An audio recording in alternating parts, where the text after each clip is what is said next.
Hello, everyone. I hope and trust that you can hear me and see me okay. Um, Excellent. Thank you for the thumbs up. Great. So to not delay any further, I will go ahead and kick us off for this panel series.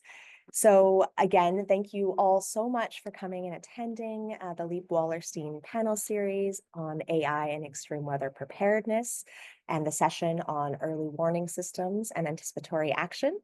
My name is Geneva List. I am a researcher at the Columbia University Climate School, working with the Learning the Earth with Artificial Intelligence and Physics Center and the National Center for Disaster Preparedness.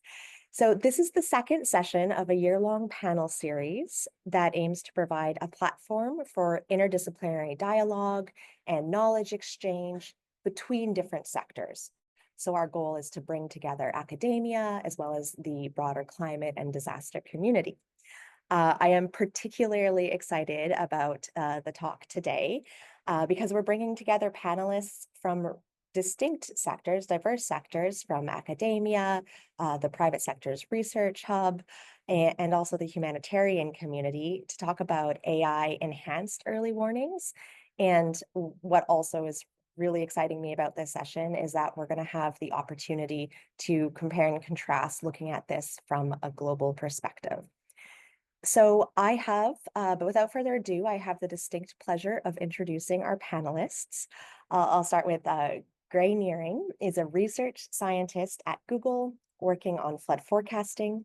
He holds a PhD in hydrology from the University of Arizona and was previously a faculty member in earth science at the University of Alabama and at the University of California, Davis. Thank you so much for coming.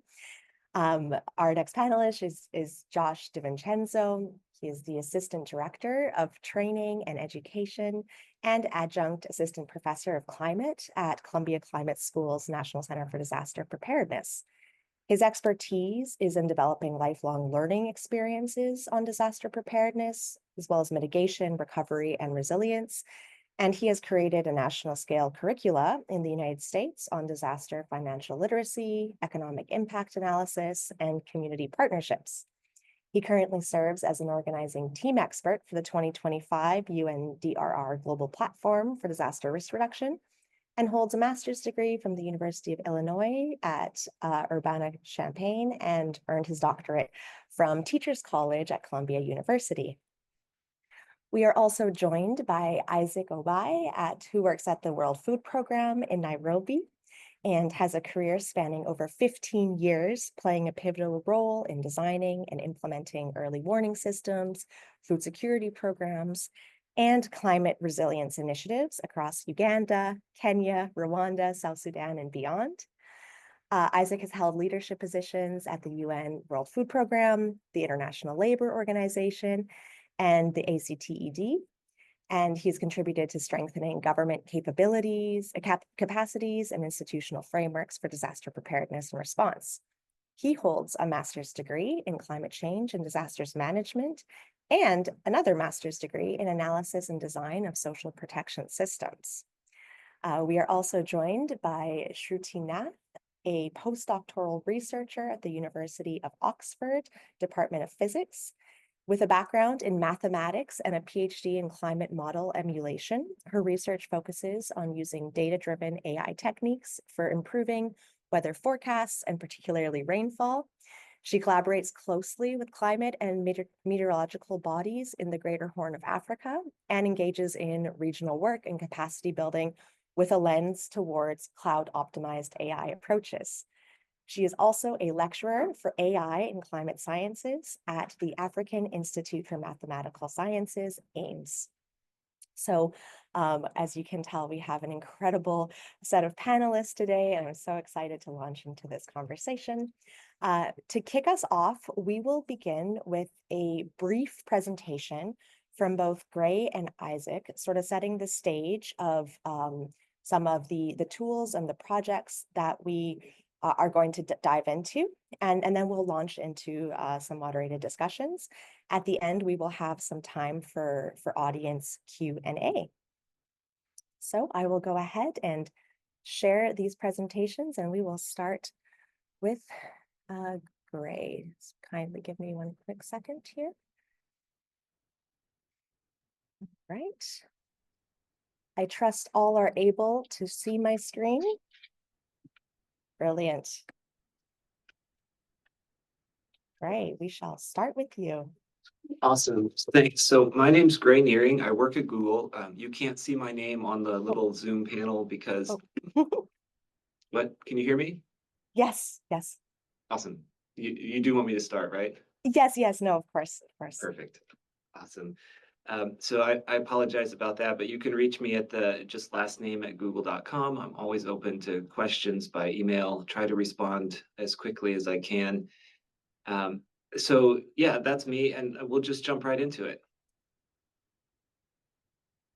Okay, so one of the things I just want to kind of explain why Google's doing disaster preparedness work. So what I specifically work on is flood forecasting. I'm part of a larger team within Google Research, which is sort of the research arm of Google that does things like crisis response and environmental modeling, climate modeling, weather modeling. We have kind of a portfolio of projects that span many dimensions across this space. And my particular role in this team is as a research scientist working on flood forecasting.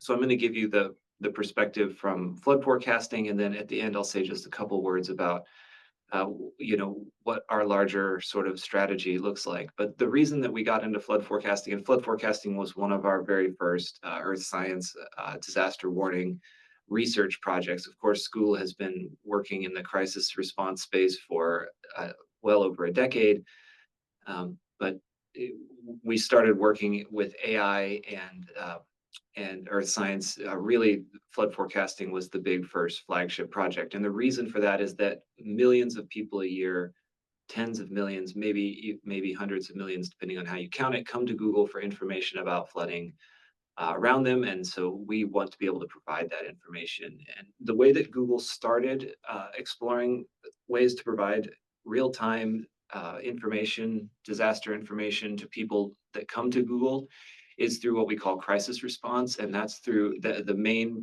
strategy there was ingesting CAP alerts from governments. And the challenge that we found is that that's not super reliable, and there's pretty low coverage around the world in terms of which governments actually send out CAP alerts, where they're reliable, where they're on time, and where we can ingest them and display them to users.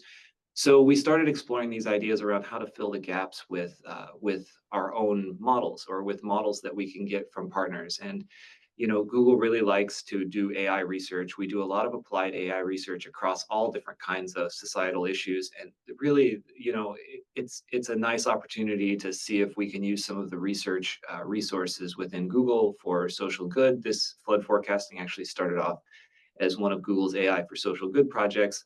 But sort of an underlying motivation is that Google is always just looking for research problems to work on. Google cares a lot about producing fundamental AI research like transformers and TensorFlow and tensor processing units. But all of that fundamental hardware, software, and theoretical research really is inspired by applied problems. And things like GraphCast, weather forecasting, um, you know, out, uh, uh, uh, AlphaFold, AlphaGo, these kinds of applied problems really inspire and drive some of the basic research. So we got into climate science about 5 years ago. We have a very large climate portfolio, and one of them is related. Some of that is related to disaster response. Okay, next slide, please. All right, so the problem in flood forecasting is that it takes a lot of data to calibrate hydrology models to provide accurate forecasts. Traditional hydrology models need to be calibrated in the locations where they're used for predictions.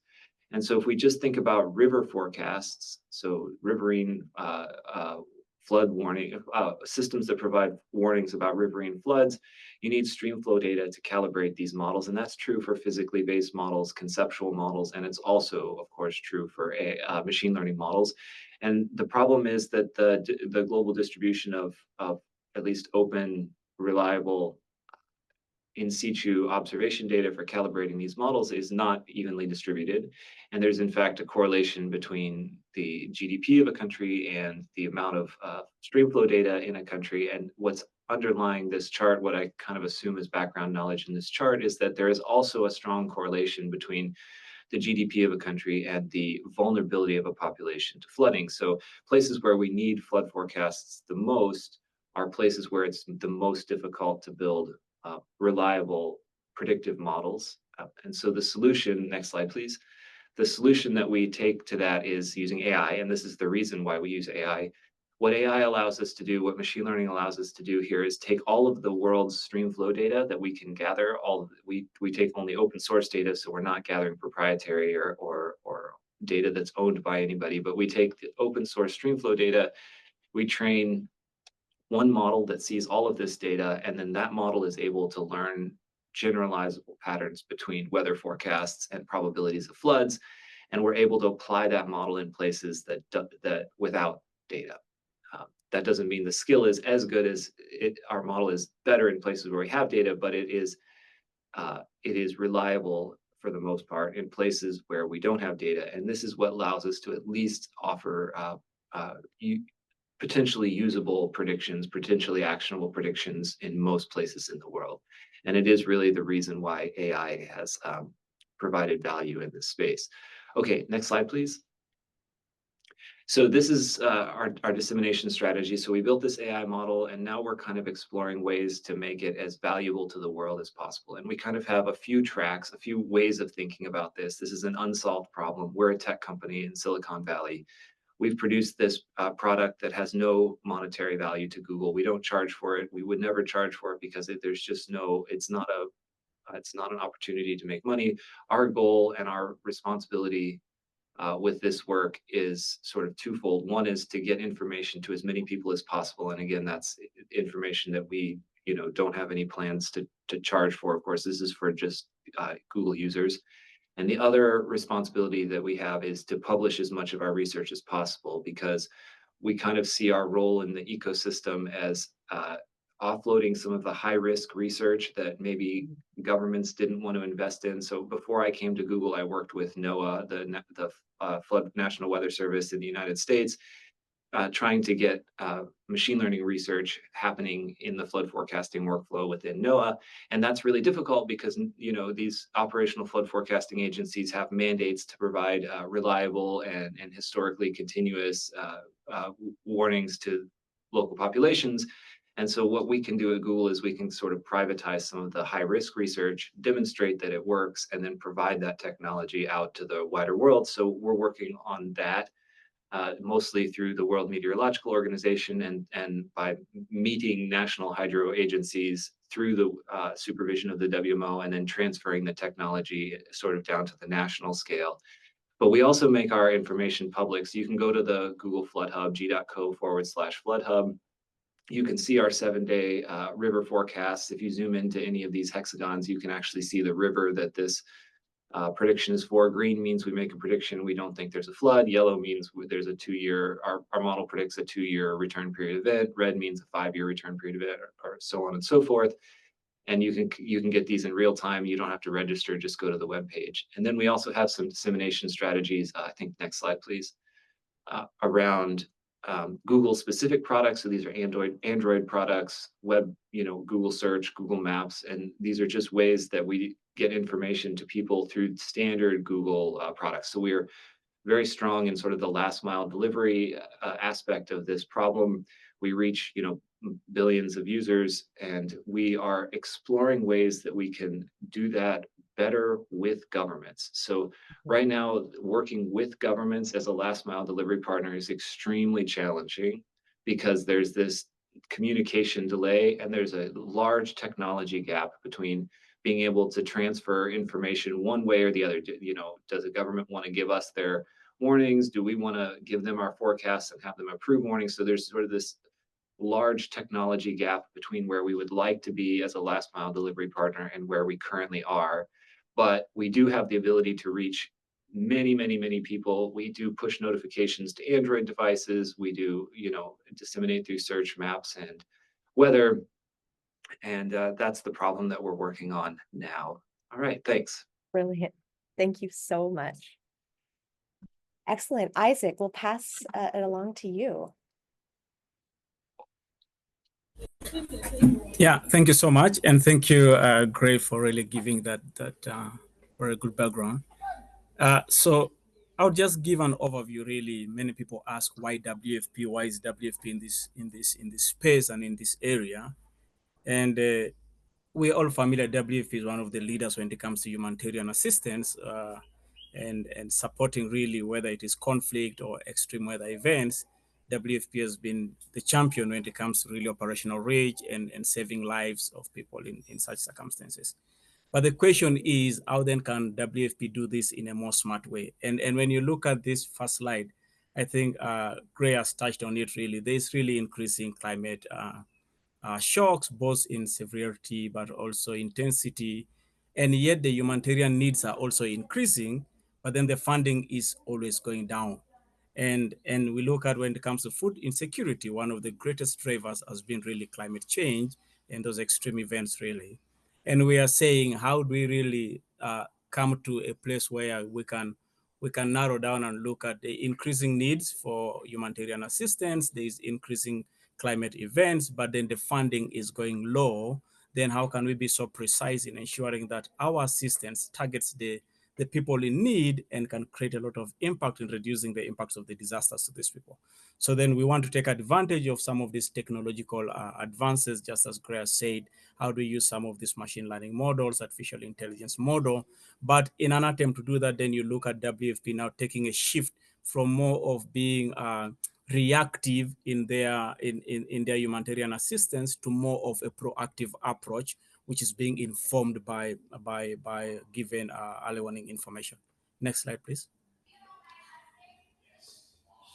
So this is the typical reactive approach to humanitarian action. So we all wait for either crisis or an event to occur, and then when it occurs, we say there's floods, and then when it has occurred, then we start assessing the needs.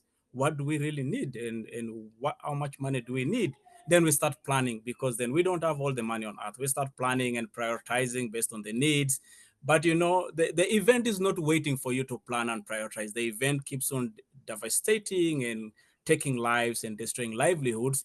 And then after we have planned and prioritized, then we start looking for resources from everyone.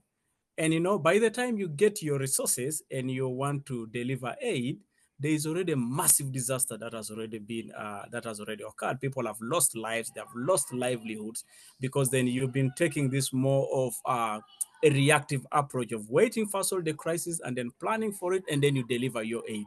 At the end of the day, the aid will be delivered, but in most cases, it will not be effective. It will save some people, but not save everyone, and livelihoods will be destroyed, and lives will also be affected. So that's the more of the traditional way that humanitarian action is being done. And we are saying, can we have a shift in that with more information? Next slide, please. Next one, please. Yeah. So now we are saying, how do we shift from a more reactive to a more anticipatory humanitarian system? It's more really of doing humanitarian system, but in a smart way. And we are looking at three critical pillars that must be put in place before you even start thinking of doing any humanitarian anticipatory action. So one is, you should have a very robust forecasting and decision-making framework. And this is where we talk about the early warning information, the early warning systems, you know, the triggers and thresholds all established. So you should be having that framework. That is more of an engine, and it's running. And this framework is informed by information.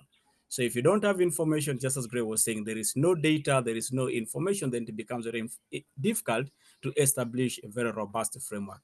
Now, once we have that framework, then we need also to establish actions in advance, because then we often have information of where do these floods take place in, where do the droughts occur in, and as such, we start planning and establishing what are the actions that we can put in place, what are the actions that can be implemented in case there is a flood, in case there is a drought. And so those actions are already defined, and then your target population is also put in place, and then you pre-arrange financing. It's more of like you have finance already in place, that once your robust forecasting system triggers and tells you that you need to act, then you have already actions that you've already predefined, and there is already money there. So you immediately move within a given window. You don't have to wait for the hazard to escalate into a disaster. You have that window where you're forecasted, and then you should be able then to act immediately, because then your system is really working and the engine is running continuously. And then as you continue with that slide, Geneva,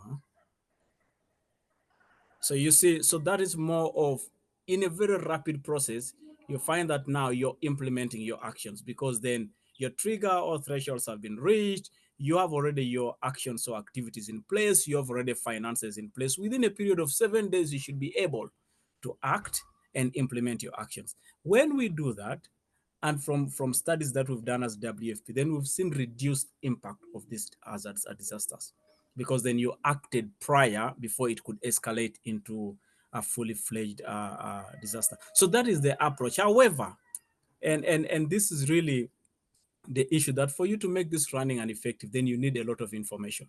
You need a very good data from the Met agencies. And so we're trying now to work with all the Met agencies. They're doing incredible work, but there are still gaps when it comes to issues of data. And that's where now we're working together with Google from funding from google.org, where we are saying, can we work with some of the Met agencies to try to use more of a machine learning initiative model to enhance the existing forecast, not replacing it. How can we enhance what they're already using and what they have to make it more accurate, reliable, maybe cost effective, so that we as WFP, a user, can also use it, but also other stakeholders out there can pick this up and ensure that they can implement their initiatives correctly. So that is the approach that WFP is taking, and bringing in our machine learning models. And we're working with Kenya Meteorology Department, Ethiopia Meteorology Department, and then ICPAC, which is the regional hub that looks at the different Met agencies supporting them within the IGAD region. I'll stop there for now, Jennifer, and back to you. Brilliant. Thank you so much. I hope that was able to provide an overview to folks on this call. And now I think let's dive into our moderated questions. So for our first question, and building on what we just heard, I'd like to hear from your perspective, and I'll start with Shruti. What is the value add or transformative potential of integrating AI approaches into weather and hazard forecasting? And as we look at these new approaches, do any new challenges also arise that we have to confront, such as trustworthiness or transparency of these models? And yeah, please, I'd love to hear your perspective. Hi, thanks for having me, and very happy to already hear all the presentations. It's quite exciting. So I'll start off with trying to maybe give a bit of insight on what the transformative potential is of AI for this kind of field and use case. I'm currently working on the Strengthening Early Warning Systems for Anticipatory Action project, which is similar or the same project as Isaac is working on. And it's joining forces between the UN World Food Programme, University of Oxford, and all the stakeholders that Isaac mentioned, where we're trying to look at how AI could help enhance early warning systems to provide better early warnings, so that we can actually anticipate action and not really have regrets, for example, if we act too early, or regrets if we don't act at all. So having some sort of no regret decision is our final target or aim. And to start it off, I'll go to the last slide of Isaac. You don't have to pull it up, but I was quite happy that I saw that white paper from Professor Tim Palmer there, where he's sort of stated a vision for numerical weather prediction. And within that paper, he sort of goes through what he believes AI could be for the future of numerical weather prediction. And one important area there would be limited area models. And limited area models are sort of the regional models that are used to post-process or maybe take in the information from global models and add in the finer scale regional features, so that you can explore more localized impacts and explore more extreme localized impacts. Unfortunately, for areas in where we're working, so the Greater Horn of Africa, limited area models do exist, but they're still quite computationally heavy to run. And this leads to several sort of problems. One being that, well, you can generate a forecast, but it takes a lot of computational infrastructure and time. And also the maintenance becomes an issue. On top of that, well, generating one forecast is quite difficult. And if you want to explore the forecast uncertainty, so generating multiple forecasts that help you to explore all the uncertainty within the forecast that arise from maybe imperfect initial observations, that's also quite difficult. So you don't necessarily have that accounting of uncertainty that is actually very important when you're trying to tell decision makers that they need to act on something, obviously. The third part is that you can't really generate reforecasts. So how are you going to test how good your forecast is based on historical data? So you don't have this ability to actually generate this test bed because you have limited forecasting availability, because you're relying on these computationally heavy limited area models. And this is the perfect place, and we're at the perfect time for AI to try and come in here and instead be the thing that post-processes the output of global forecast models to then provide these regional localized extreme features that also help us explore the uncertainty, and then help us better inform our regional stakeholders. So that's something that we've already explored within our project, where we've implemented a generative AI-based post-processing system that ingests the outputs of the integrated forecast system global forecast model from the European Centre for Medium Range Weather Forecasts. And it ingests that to then spit out forecasts of rainfall that are much more regional. And they're specialized onto observational data that we also believe is regionally accurate. So it's observational data that has been assessed within the Greater Horn of Africa region to be accurate, at least to a certain extent or degree, in representing rainfall. Of course, there's several limitations here. We're only relying on satellite data, mainly because of lack of data availability and not so strong observational networks, but well, it's what we have to work with. But so we've got this regionally specialized slim model that's trained on what's believed to be the ground truth of the area or the closest to ground truth. And from that, we're able to generate quite accurate rainfall forecasts that are pretty good and much better than other forecasts out there, simply because it's trained on the correct data. And that allows also much more robust exploration of the uncertainty space with minimal computational cost. So we can generate around a lot of several realizations of what the future weather might look like. So let's say 1,000 realizations in 7 minutes using limited computational infrastructure. So maybe a desktop or a laptop. And we can also then translate this, and I'll come to this later on in the panel discussion if it allows, to the relative economic value under a cost-loss framework to then actually properly define what sort of leads to an event, or what sort of uncertainty band is enough to tell a decision maker, well, this is quite likely to happen, as compared to not happen. And that's, well, what we're seeing as the transformative potential over here, at least. That's incredible. I'd love to hear, Isaac, if you're able to jump in, and building on what Shruti just said, what is your perception of the trustworthiness and you know, the transparency or that sort of last mile decision maker? How do you find that those folks are interacting with this new AI forecast product? Can you speak to that? And perhaps touching on if it helps to resolve any of these technological bottlenecks that can become apparent in resource-constrained countries?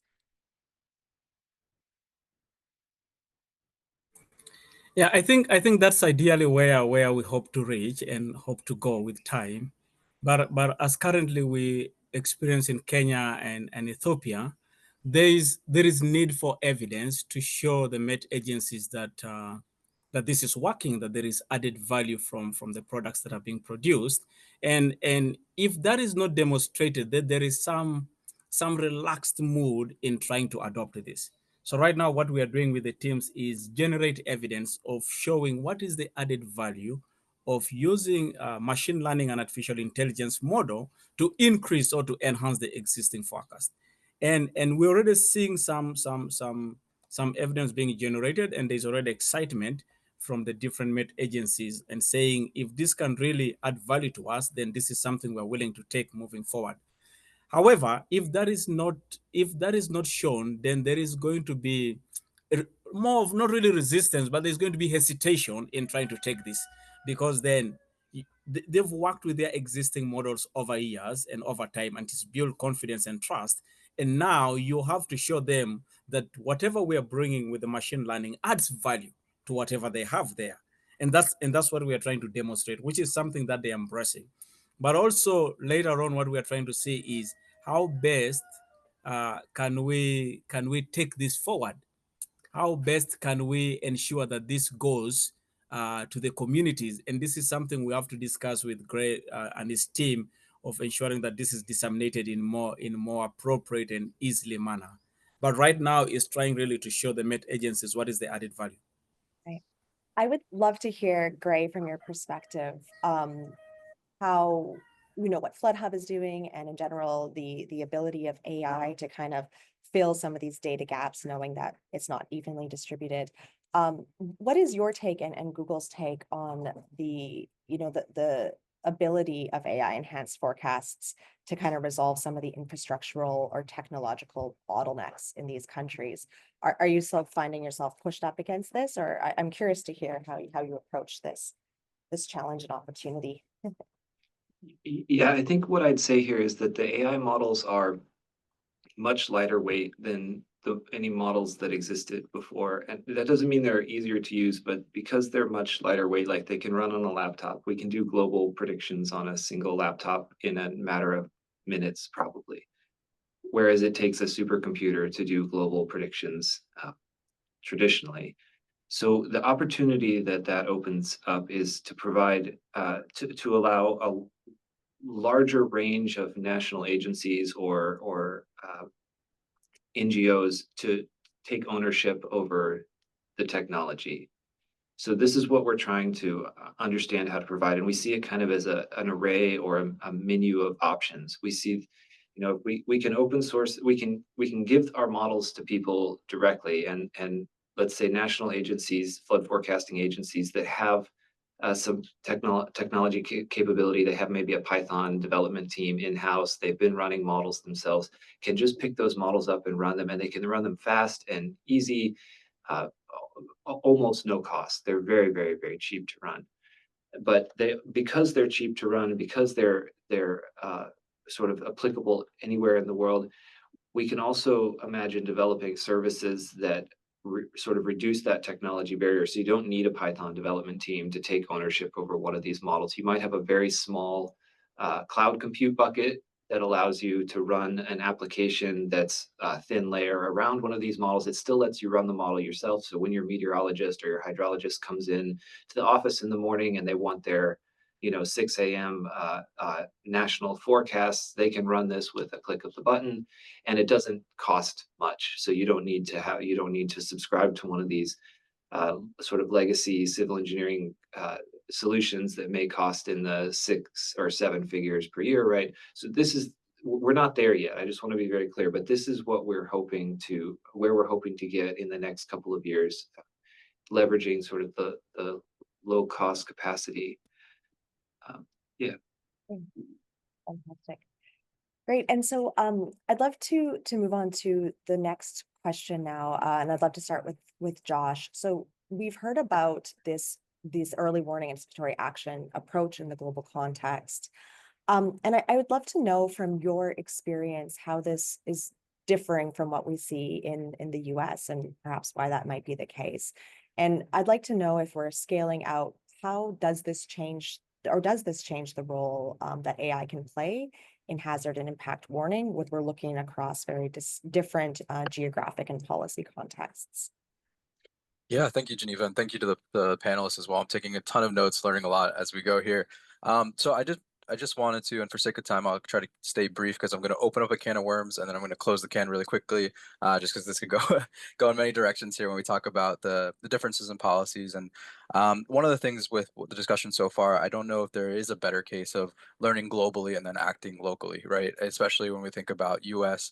emergency and disaster frameworks. And the stakeholder or the group that I want to start introducing in this conversation to is that decision maker, mainly that disaster manager, that emergency manager that could use this information, these insights, and then ask to take the responsibility for the coordinated response. And particularly because a lot of my world, toggling back and forth between the Sendai framework to what FEMA, the Federal Emergency Management Agency in the United States, does, and always kind of contrasting the two and comparing the two. And looking for similarities as well as differences. And the one thing I can really say in the discussion that we're having, and I know leading up to this discussion as well, when we were brainstorming, I was like, oh, the prevalence of early warning systems makes a lot of sense because it's front and center in the Sendai framework, right? And the Sendai framework, if you look at reports of, for example, the human cost of disasters report that comes out, you can see when these initiatives and these strategies are front and center and get support, there is a difference. And so in addition to early warning systems, the Sendai framework also has really put onus on mitigating against fatalities and the loss of life. And we've seen by being front and center in those strategies and those policies, it really goes a long way. In the United States, it's a little bit different. You know, we are working primarily through stipulations of the Stafford Act. And the Stafford Act, as we call it in our office, is the most famous piece of legislation that no one's ever heard of. But this is the process when there's a federally declared disaster and the different programs that then become available at the federal level and then go to the states and to the local. We're in a critical moment as we speak right now and this morning where emergency management, disaster management is also shifting potentially in who kind of bears the onus of action. So when we think about, I think as Gray had mentioned, this tending to live in early warning research and a kind of high risk research is also yielding high risk decision making. One of the things, and I have to shout out Dr. Dan Osgood if he's still on the line, we were brainstorming this exact question right before this call, is that particularly in use cases when we're using AI for early warning systems, there are some protections in place for the decision makers themselves. Where in the United States, we might not necessarily have the same protection for those decision makers. Instead, what we do have is a community spokesperson, that emergency manager or that disaster manager, that tends to have to make these judgment calls under a massive amount of stress, and then is held accountable for that really difficult question we're talking about today: to act or to not to act, right? So they're also balancing what we've seen, particularly with environmental hazards and climatological disasters, warning fatigues in the communities that they serve. So one important discussion is going to be really how do we use this? And I think last session, there was this excellent visual, and I'll put a plug in that there's articles and summaries of these talks that come out afterwards. So I encourage everyone to take a look at this, but it was talking about the early warning chain. And much of our work, both on the FEMA side, internationally, locally, state level, is really on that communication science, that behavioral psychology, because we do know this information can yield what we would call the descriptive or the normative decision making, or the normative decision where people are expected to, let's say, evacuate or to have a certain action. But what the actuality is what's called descriptive decisions, what people actually do. And that's the other thing that falls really in line with the disaster manager, the emergency manager. As we see, and I'm sure we'll discuss this more in the session, as we see more of this responsibility most likely going to localities and state level emergency management, disaster management, this type of information, the work that Google is doing to make it more accessible, open source, is going to be absolutely critical, because what we're going to be asking many people to do is a lot more work, a lot more responsibility, with much fewer resources to do that, especially on the disaster side. So all that to say, there's many kind of promising directions to this, but when we try to look at integration into the federal emergency response and management networks, we have to be thinking about where does this live? And where does it live with emergency managers who are constantly thinking about things in the categories of preparedness, response, recovery, and mitigation. And many of the things that fall in line with forecasting, climate data, have always been blurred in the sense of where does it live and who owns it. And I know we'll be talking about collaboration a little bit today. So Yeah. just wanted to offer some context there. It's brilliant. Yeah, I would love to actually launch right into that discussion, and perhaps Shruti, if you'd be willing to respond. So I'm curious to know, through this Strengthening Early Warning Anticipatory Action Project, you know, how is the process envisioned that you're getting from these improved AI-backed forecasts to actually getting towards action? And, you know, in particular, I would love to know how you might approach some of these collaboration issues when we're dealing with stakeholders and specialists from very diverse backgrounds, highly interdisciplinary, but also high stakes. Can you walk us through this process of how you kind of integrate and collaborate, bringing together the AI-backed forecasts to actually making decisions on the ground and taking actions? Oh, that's a heavy question, but I'll try and answer it as concisely as possible. So I'll sort of start off from something that both Gray and Isaac have alluded to, that we've got the weather forecast, and then we sort of want to go from there to the decision makers, for which we've got to have very good thresholds and triggers. So we need to have a lot of information to back what we have in the warning production process, where we try and define some sort of threshold that's impact relevant and user relevant. And from that threshold, we can then define a trigger. And there's two sort of translations that go here. And I'll just talk a bit more about the technical details of it. Although within our project, we're still working on a prototypical operational system. So we're still trying to gather as much evidence as possible to see how this translation works. We're not there yet, obviously, but I do think we have some promising results. But I'll talk about the translation process first. So let's say we've got the perfect weather forecast. And assuming we have a perfect weather forecast, then the probability of getting an event is 100%. So let's say you've got an event that's very bad, that has a lot of impacts. The cost of acting on that event is a cost, and maybe there is also a loss if you don't act on that event. But when you have a perfect forecast, you will only have costs that are acted upon when you have that event. So you've got sort of a perfect forecast, which isn't meaning that you don't really, have to use money. It's just that you use money at the right time. And that's something that is an economic value that needs to be translated to the final, let's say, last mile end user.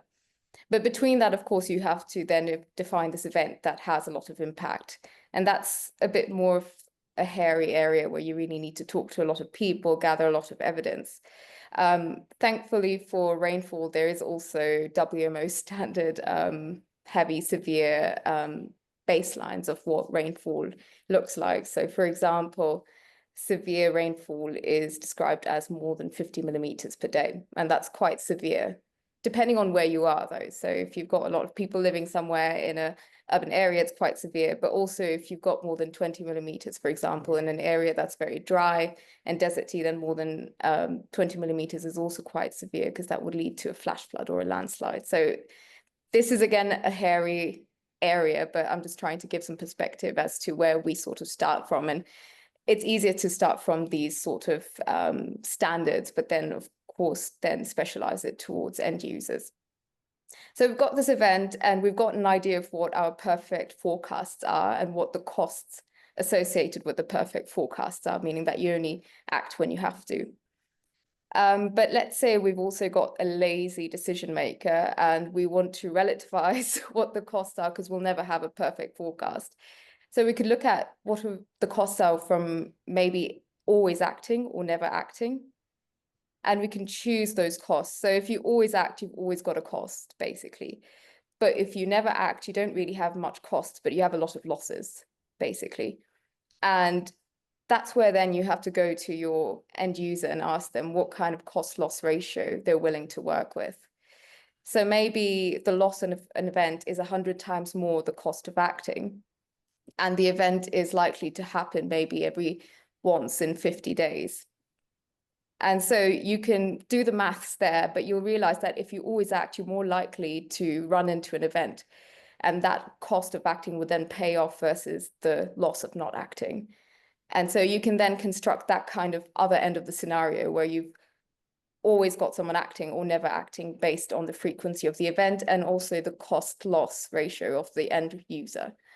So you've got the perfect forecast, and you've got this other end of the spectrum, and you've also got your impact or your event that you're trying to define. Again, I said this is a hairy area, and this is somewhere that we're still trying to work with.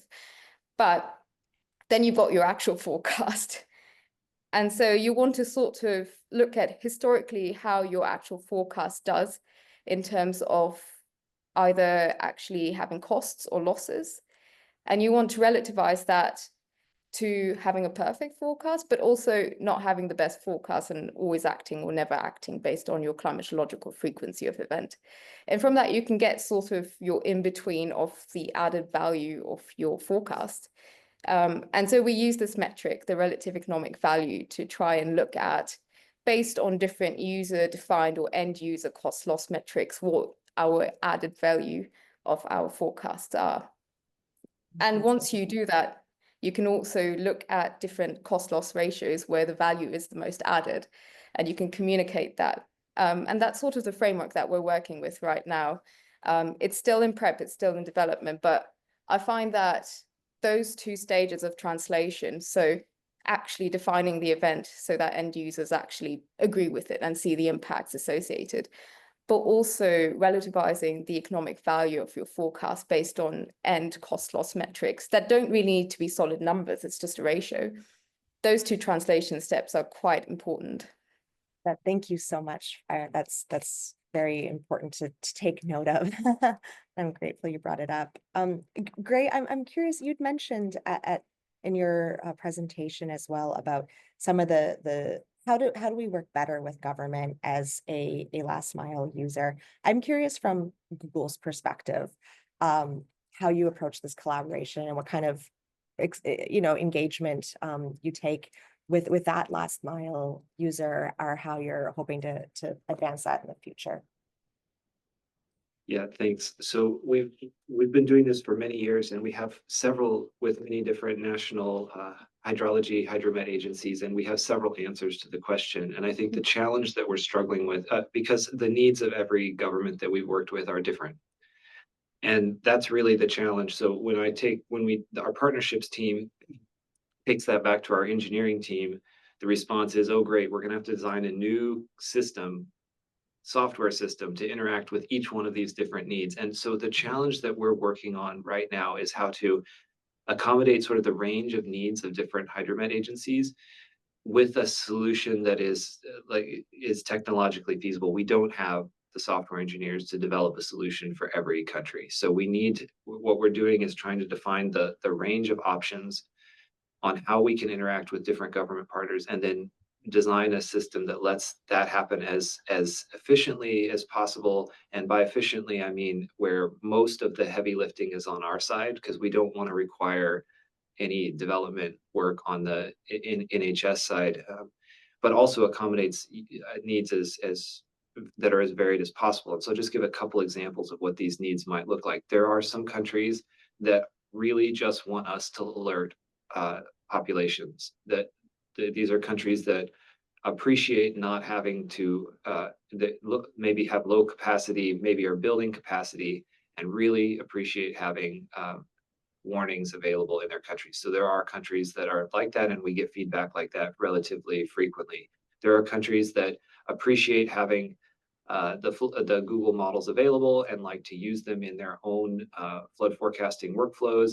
And then they either like or don't mind Google providing that information to populations, and we get that a lot. That's probably the most common batch of countries. And then there are countries that want to approve the alerts that we send out. And so we've worked with governments where I think Brazil in particular, they want to be in charge of initiating the alert, but they want to use Google to sort of send this alert to as many people as possible. And so what that requires is a constant communication with someone at the national agency. And that requires a software platform. It's not going to be done by telephone. It's going to be done by some type of interface that allows them to see our forecasts, them to approve, to say, we want an alert, I approve an alert. Sometimes we suggest alerts and then it gets approved. And that's one end of the spectrum. The other end of the spectrum is countries that want to own the whole process and kind of want us to stay out of the way. And that's also something we hear, frankly speaking, less often than I thought, but we definitely hear that from time to time. And so what does this technology solution looks like? There has to be a way to accommodate all of these needs. Does the country want to push the button and then have us, have a menu of options of ways that we can provide information to people? Again, maps, search, flood hub, push notifications. Does the government want to just take forecasts that we provide and then do all of that work on their own? Does the government want to send us their forecasts and then have our alerting algorithms do the work? We've actually had requests like that before, and the problem is the real-time communication, facilitating the real-time communication. It's fantastic. Thank you so much. This could be, I think, an entire semester class actually that we're trying to put into one quick hour. So I do want to give the opportunity for perhaps just one question. I do also see that there is a comment in the chat about highlighting the importance, as a thank you for highlighting the importance of national Met offices and making technologies more accessible. And I'll read this: quantifying areas and working to determine the AI innovations are better than the alternatives. These are all very important pieces that are often overlooked in AI or any new technology discussions. Yeah, I don't know if anyone wants to add, or Dan, if you want to add a question there, or if there's another question that anyone would like to pose. If I don't hear anything, I might even get Isaac to respond to Dan's comment in the chat. Perhaps while we're waiting, why don't we do that? Isaac, would you be willing to respond to your thoughts, and you can broaden it out to the collaboration issues just in a couple of minutes with regards to your local partners at the Met and et cetera. Thanks. Please go ahead.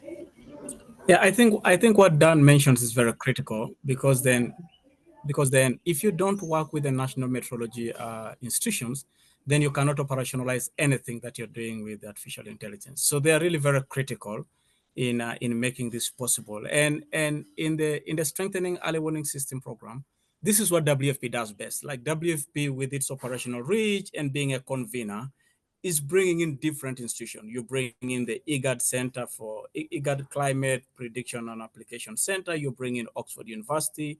You bring in 2 operational centers in terms of Kenya metrology and Ethiopia metrology. And you're bringing all these people together to have a conversation on how do you enhance your climate forecasting. So this is typically something that we need to appreciate, that if we don't get the national metrology and hydrology centers into the discussion, then we are going nowhere. Because at the end of the day, government needs to own this. Government needs to take this forward. We cannot take it on behalf of government. So there has to be that interaction with the governments to ensure that this is owned and managed by them. But also for sustainability, how do you keep on building? We're looking at Oxford supporting the ICPAC and making sure that the capacity of ICPAC is strengthened and built. And then ICPAC goes to work with the different nations and be scaled out. So I fully agree that tackling and working with the Met agencies at country level is very, very critical if we are to ensure that this is enhanced and sustained at country level. Thank you so much. I really do appreciate. Now we've essentially brought in another the critical, almost pivotal actor. You know, we've brought together academia today, the humanitarian organizations, of course, Google's research hub, but really centering and positioning the local government and building the capacities as it has to be owned and managed by them. I'm really grateful that both Dan and you brought this up, and the value of building this capacity through sustainable kind of sustained mechanisms.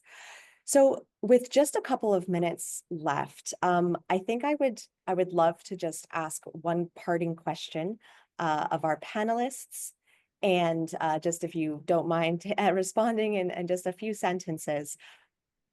What would you say is the future, from your perspective, the future of AI and early warning systems and anticipatory action?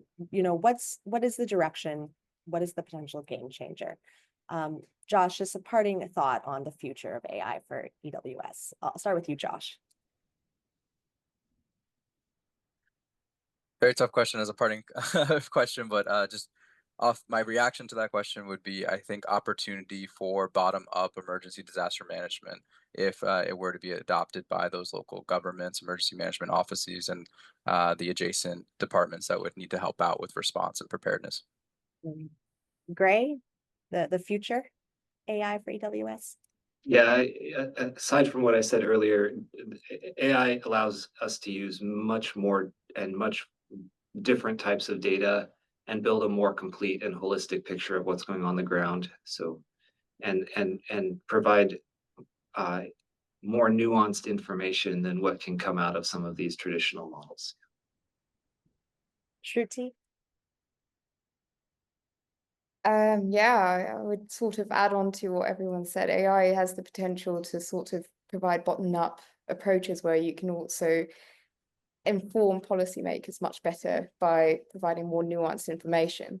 I would add in here, though, that under a changing climate, we do have to account for changing physics and boundary conditions, and that's something that I think there is much more work to be done with. So it would be interesting to see whether we go for pure AI approaches or if we still need some physical models in there and more hybrid-based approaches. And Isaac, the direction, the potential game changer of integrating AI into your work?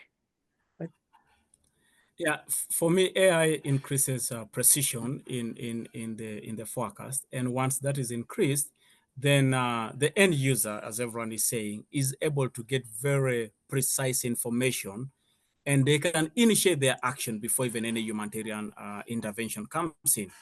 The challenge now is that precision is not there and it's not reaching the end user, so they cannot initiate action on their own. They have to wait until somebody initiates.